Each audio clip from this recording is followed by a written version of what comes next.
Hi, I'm Faux Pro Amy Crenshaw. In the following video, I'm going to cover the steps to help you have the fastest and most complete results on your painting project.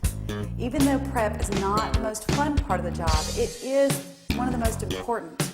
What I'm going to cover is things like filling holes and taping and primers and all that good stuff. If you are not a pro, haven't done projects like this before, then it's going to be invaluable information to you to help your job be easy and help your results last for years to come. If you are a pro and you already know how to prep for the job, you might still find some helpful hints in the video that will help you to make your job a little bit easier. So don't skip it. Hi, today we're talking room and wall prep. So you've decided that you're going to redecorate a room with either paint or faux finish.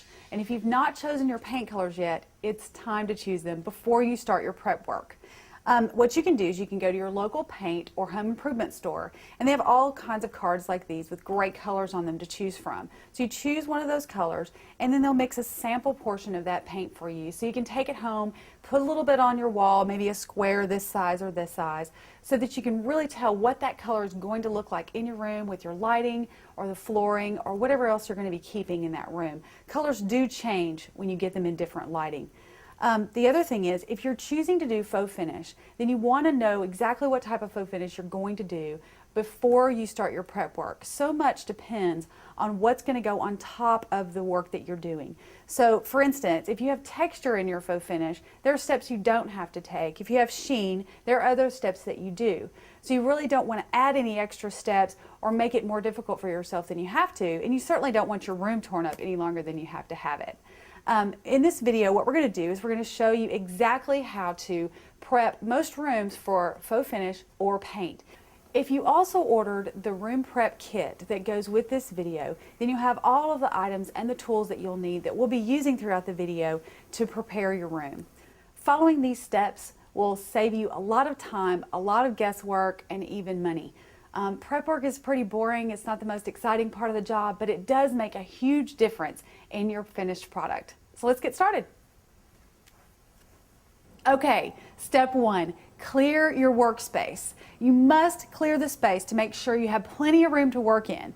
And if you're preparing for wall finishes, you want to make sure, especially if you have a lot of stuff, that you have plenty of room between the walls that you're working on and all of your stuff that you're going to push toward the middle of the room to make sure you can move the ladder up and down the wall that you're working on or all the way around the room if that's where you're going, so that you don't have to stop in the middle of your work and then move items out of the way so you can move your ladder. The more of that stuff you do, the more likely you are to fall or trip or spill paint or something else terribly unfun. Remember, the most important thing here is safety. There's no faux finish or paint job that is worth broken bones or even the stress that comes with a messy workspace. Sometimes you might even have to clear the room completely or take some of the items out of the room just to make sure you can navigate enough to get everything done, especially if you're working on the ceiling.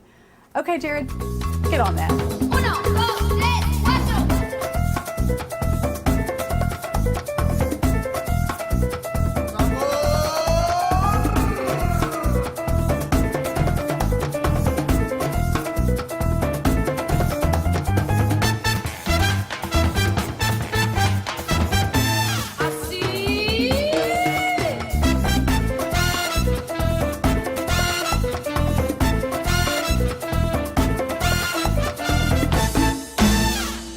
Step 2, you ready? This one's really complicated.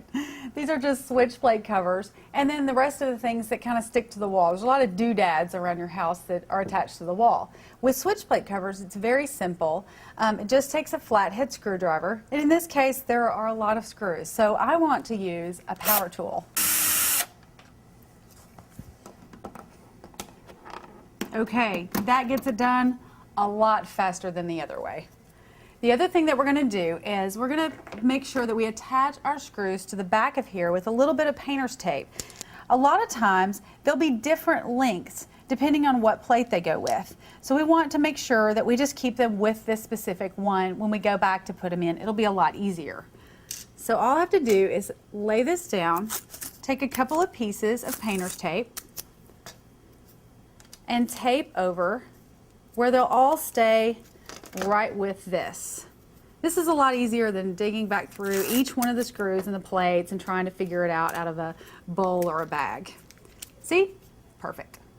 Now, what we're going to do next is take our power tool and we're going to come back to a smaller plate.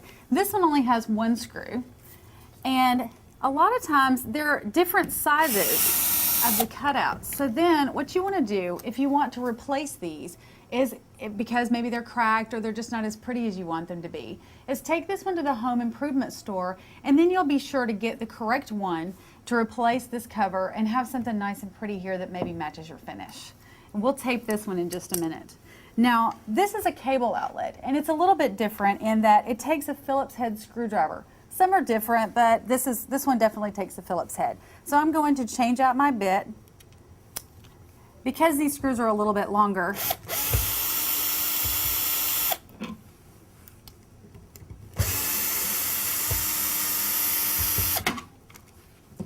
now, these don't come all the way off. You can take this off, but a lot of times I don't really want to mess around with the cable too much or whatever is back here if it's a phone jack. So you can just turn it and tuck it in there, and it's plenty out of your way to go ahead and do the paint job, and this is not going to be a big issue.